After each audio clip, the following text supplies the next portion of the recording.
Hello Beach Class. I really hope you are enjoying learning about Paddington Bear this week and also Peru. I thought I'd pop on and share with you another Paddington story. This time it's called Paddington and the Marmalade Maze, and of course it's by the author Michael Bond.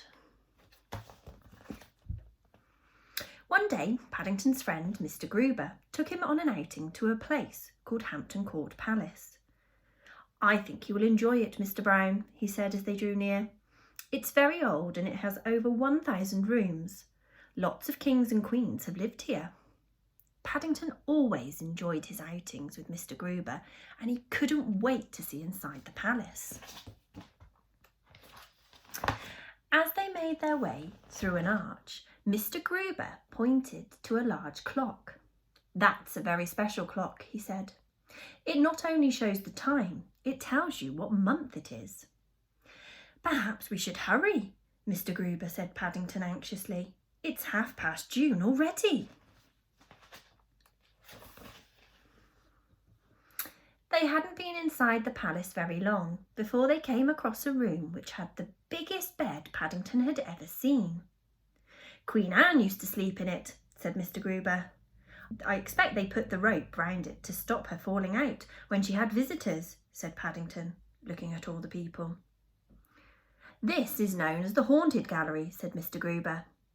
"They do say that when Catherine Howard's ghost passes by, you can feel a cold draught."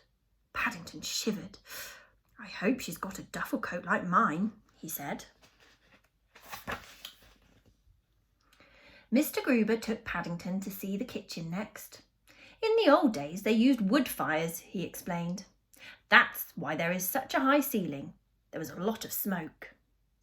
"I was hoping they might have left some royal buns behind," said Paddington, licking his lips. "Talking of buns," said Mr. Gruber, "I think it's time we had our lunch." He led the way outside and they sat down together on the edge of a pool. As Paddington opened his suitcase, he accidentally dropped one of his sandwiches into the water. It was soon alive with goldfish. "They must like marmalade," said Mr. Gruber. "I wonder if that's how they got their name." When they had finished their sandwiches, Mr. Gruber took Paddington to see the grapevine. "It's very famous," he said. "Every year they pick over 500 bunches of grapes. Imagine that, Mr. Brown." "I'm trying to," Mr. Gruber said Paddington. "I think I might plant a grape pip when I get back home." Mr. Gruber chuckled. "I'm afraid you'll have to wait a long time, Mr. Brown," he said. "That vine is over 200 years old." "Now," said Mr. Gruber, "before we leave we must visit the famous maze. Sometimes it takes people hours to find their way out." "I hope that doesn't happen to us," said Paddington. "My paws are getting tired." "Perhaps it's time I took you home," said Mr. Gruber. Much to his surprise, the words were no sooner out of his mouth than everyone around them began to talk. "Hey, that sounds like a great idea," said a man in a striped shirt. "Please to wait while I buy a new film for my camera," said a Japanese lady. "I've never been inside a real English home before," said another lady. "I wonder if they serve tea." "Oh dear," whispered Mr. Gruber. "They must think I'm one of the guides. What shall we do?" "Mrs. Bird won't be very pleased if they all follow us home," exclaimed Paddington.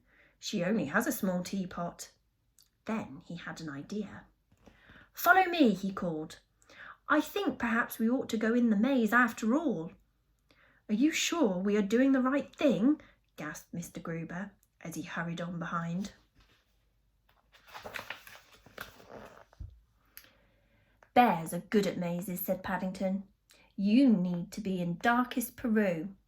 The forests are very thick." And sure enough, before Mr. Gruber had time to say any more, Paddington led the way out, leaving everyone else inside. "However did you manage to do that, Mr. Brown?" gasped Mr. Gruber. "Quickest visit I've ever seen," agreed the man in the ticket office. "I used marmalade chunks to show where we had been," said Paddington. It's something my Aunt Lucy taught me before she went into the home for retired bears.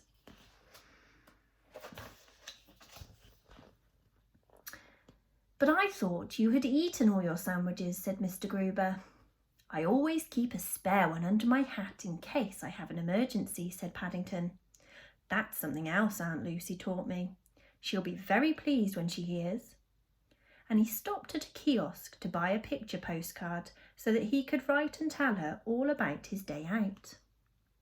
That night, when he went to bed, as well as the postcard and a pen, Paddington took some rope.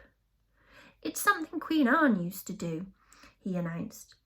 I've a lot to tell Aunt Lucy, and I don't want to fall out of bed before I'm finished.